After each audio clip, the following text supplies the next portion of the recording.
కింద పెట్టు. చాలు 30 20 మంది దేవతలు సరిపోతాయి. అందరికీ శాఖ ఇప్పుడు చెప్తాను చూడు. ఫస్ట్ గురు పూజ కదా, గురు పూజ విధానం ఉంది కదా. ఆ గురు పూజ విధానం చేసి అంతమంది గురువుగా పూజ చేస్తారు. మళ్ళా నామాలు సపరేట్, యా దేవుడికి ఆ దేవుడు నామాలు. అది 2 మాటలు. తర్వాత గురు పూజ కూర్చుంటాం కదా, మాది అయిపోతుంది. మళ్ళీ సపరేట్ నామాలు. ఆ గురు పూజ మాది ఉంటుంది. అంత ఒకేసారి సంకల్పం, ఒకేసారి అందరి గురు పూజ, అందరి గురువులే, అందరి అక్కడ పూజ ఇక్కడ పూజ. తర్వాత మళ్ళీ వాళ్ళు సపరేట్ నామాలు.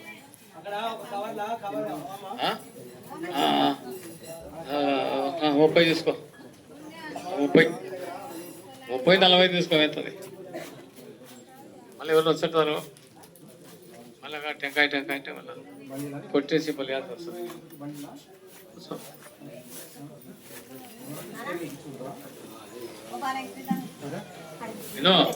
మీరు హోమాల కాడ నెలలు పూజ చేసే వాళ్ళు వేరే వాళ్ళ పంపండి.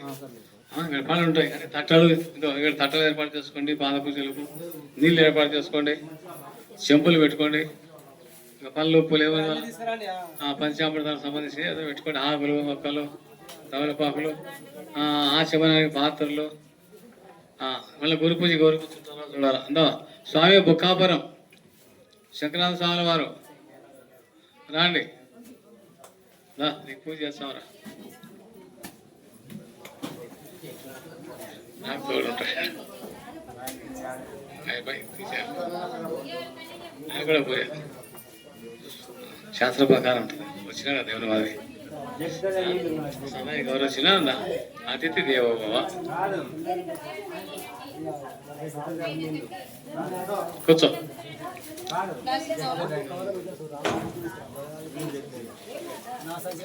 ఏమి టిఫిన్ చేయమని చేయలే, పూజ చేసినాక ఏం తినాడు, పూజ చేసినాక ఏం తినాడు. అందుకే పూజ చేసినాక ఎట్లా వెళ్తాంలే. నీళ్ళు అందరూ తెచ్చిపెట్టుకోండి, నీళ్ళు గ్లాసులో. మీరు లేట్ చేయదుగా, మందులు వచ్చినా రాకపోయినా చక్కెరపాని నువ్వు సంకల్పం చెప్పడమే, అంతేగా. వాళ్ళ కొత్తలో వాళ్ళే చెప్పుగా. నిన్న మొన్న రోజు చెప్తారా నా కొత్తవాళ్ళని. పాతలోనే అయిపోతే కొత్తలు బాగా ఎవరని చెప్తారు. అమ్మా మీరు ఆడవాళ్ళు అంటే రాకూడదుగా. పూజకి ఎవరు అడుగుతారు, దేవుడిని పూజ చేశారు అడిగి ఉండండి. ఆయనకు తెలుగు పాపం అని చెప్తారా. పూజ ఎవరైతే చేస్తారో పటాల కాడ వాళ్ళు రెడీ ఉండాల. ఒక్కొక్క దేవుని కాడ ఒక్కొక్కరు. అక్కడ పళ్ళు పువ్వులు అత్యంతలు రెడీ పెట్టాలి. గిన్నె స్టీల్ గిన్నె చూడు, స్టీల్ గిన్నెలు అన్ని దేవతల దగ్గర పెట్టు. కలపండి, లేకపోతే బియ్యం ఉంటాయి కదా, బియ్యం ఉంటే కలపండి. అన్ని పిల్లాడేపించాక వేరే పచ్చి కూడా తినాలంతా. కూతురులే మీ మరునాలు మీ మనగొట్టున్నాడు, అందుకే చెప్పు వానికి చేయరా, టైం అయిపోతుంది. ప్రతి సంవత్సరము ముందు దేవతా పూజలు గురు పూజలు జరిగేటివి. ఈసారి ఈ నవగ్రహాలు దేవతలు అన్ని హోమాలు పూజలు పెట్టాం కనుక అవి ముందు అయిపోయింది. పూర్ణావతి అంతా పెట్టేసిన దేవతలకు అందరూ అయిపోయింది. పూజలు అయిపోయా, హోమాలు అయిపోయా, దపాలు అయిపోయా, తీర్థ అన్నీ అయిపోయాయి. లాస్ట్ రోజులు ఎప్పుడు గుర్తుపెట్టుకోండి, అనసంతరంగా మాది కాదు. 8కి టిఫిన్ బంద్ అవుతుంది. ఉదయం పూట 8 గంటలు బంద్. ఎందుకంటే పొద్దున్నే వ్యాసశాస్త్రం 1,00,000 మంది వచ్చినా సరే 7కే టిఫిన్ ఉంటుంది. అక్కడ 8కి అయిపోయేసి వేదికకు రావాలి. ఉపన్యాసం 8 గంటలు 12 వరకు. మళ్ళీ 12కి అన్నం ఉంటుంది. ఇక అయిపోయిందా. మళ్ళీ మధ్యాహ్నం 3 గంటలకి క్లాసులో, 2 గంటలే భోజనం. మళ్ళీ పెట్టదు, అన్నం పెట్టదు. 2 గంటలకే మూసేస్తారు. అన్నం ఉంటుంది, పెట్టదు. ఎందుకంటే రావాలి కదా, వచ్చేది ఎందుకు నువ్వు వేరే దానికి వచ్చినావు. ఆడికి వచ్చి కూర్చోవాలి. మళ్ళీ సాయంత్రం అయిపోతాం, 7కే టిఫిన్ భోజనం ఉంటుంది. 1,00,000 మంది పడతాయి, తినాలా.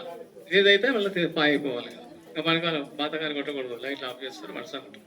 తెల్లారుదామన 2కే లేవాలి. మళ్ళీ ఇష్టం నీళ్ళు 6 గంటలకు 7 కుదరదు. 2కి లేచి స్నానాలు చేయొద్దు, అన్నీ చేసుకొచ్చుకొచ్చారు. 4 గంటలకు ధ్యానం చేసుకోవాలి. 5-6 వరకు ధ్యానం ఉంటుంది. చెప్తున్న సాంప్రదాయం అందరికి కొత్తల కోసం. 6 అయిపోతానే ఏమవుతుంది పూజ. ఒక స్వామి వచ్చి ప్రవచనం చెప్తారు 1 గంట. అప్పుడు పూజారి వచ్చి గురువు పూజ చేస్తాడు. అయిపోయింది, 7 క్లోజ్. 7 అయితేనే తీర్థప్రసాదిస్తారు, పోయి టిఫన్కి వెళ్ళిపోవాలి. 7కే టిఫన్ అడిగి ఉంటుంది ఎంతమంది కానీ కాక. తిరిగి మళ్ళీ క్లాస్కి ఎందుకు రావాలి? నిన్న మధ్యాహ్నం స్వామి చెప్పా, ఏ గంటే మీకు టైం మధ్యాహ్నము ఏది మళ్ళీ గంటకు రావాలా అందరు హోమాల కోసం. టక్కడికి తినేసి గంటకు వచ్చేస్తారు. ఎందుకు రారు? వచ్చే టైం పెడితే వస్తారు. హుషారులో శ్రద్ధ ఉండాలి. శ్రద్ధ లేదనుకో మీ ఇష్టం, మీ ఇష్టం. ఒకసారి అది కూడా చెప్తున్నా, భోజన వ్యవస్థ కాబట్టి కాళహస్తిలో స్వామి ధన్వంతరులంతా ఆశ్రమంలో చూడలేదు వాళ్ళు. భోజనాలు 6 గంటలు పోయి కాళహస్తిలో 2 గంటలు అన్నం పెట్టారు. 2 దాటితే 12 నుంచి 2 గంటలే భోజన టైం. పోయినా ఎంత తొందరగా అన్నం ఉండదు, ఏమన్నా భోజనం చేస్తారు నాకు తెలుసు చెప్పి వెళ్ళే లేట్ చేశాడు. సరే సరే అని లేట్ అయింది. ఎంత అయింది? 2 గంటల 15 నిమిషాలు అయింది. అంటే 1/2 గంట లేట్ అయింది. అంటే తాళాలు వేస్తారు అంటే ఇల్లు సరిపోయినాక అన్నం అంటున్నారు. నాటలు 2 అయితే బయట తినరావాల్సిందే కావాలంటే, లేదంటే ఊరుకుండాలా మళ్ళీ సాయంత్రం తినాలా. ఇంకా అన్నం పెట్టిన ఇట్లా తాళం వేస్తారు కదా, లోపల అన్నాలు అన్నీ ఉంటాయి. ఏం తప్పలేక మళ్ళీ నువ్వు ఎంతమంది కానీ ఉంటుంది. నేను క్రమశిక్షణ ఎందుకంటే ఏడుస్తారు అన్న కోసం. అది తినొచ్చు నేను చెప్పినా కదా. అప్పుడు నేను కూడా ఉన్నా కదా, నాకు కూడా లేదు కదా. నేను కూడా ఎవడే పోతే అక్కడ 5 ఏళ్ళు నేను సేవ చేస్తుంటే అయినా నాకు కూడా దాళం వచ్చి అయిపోయింది. వీళ్ళు చూసి పీఠాంతా ఎక్కడో పంపించి వేరే పని పెట్టి అక్కడ ఆఫీసులో పోయి ఎవరు తాళం కూడా అడగకూడదు, ఎవరు లేరు తప్పు అవుతుంది. ఎవరు తెలియకుండా నేను తాళం తీసుకొని ఎవరు తాళం వేసింది అంటారు కదా, వాడికి శిక్ష పడుతుంది. తీసుకొని ఎరిక పక్క వాకిలింది నాకు తెలుసు కదా, అక్కడ ఇక్కడ మెయిన్ ద్వారా పోలే, ఎరిక పక్క దారి తీసుకొని మేము రహస్యంగా పోయి మాట్లాడకుండా శబ్దం చేయకుండా అక్కడ పోయి వాళ్ళు పెట్టి నేను తినలే. ఎందుకంటే టైం తప్పు అవుతుంది కదా, నాకు తెలుసు కదా. 2 అయితే అక్కడ పెట్టరు, తినకూడదు. నియమం అది. ఆ నియమం నాకు పాటించిన వాళ్ళకి మాత్రం పెట్టి మళ్ళీ తాళం వేసి తాళం తీసుకునేది కానీ, తాళం పెట్టినది కానీ, ఆ అన్నం పెట్టింది కానీ, ఆ పీఠాధిపతి అసలు వాళ్ళగా తెలియదు. అట్టుంటే మంచిదే. తెలిసిందనుకో అల్లకొల్లం అంకాలం తినాలని స్వామి తెస్తుంది. అదేమో పాటియాలి. నేను చెప్పిన మళ్ళీ ఏం చేసిన, స్వామి వచ్చినాడు.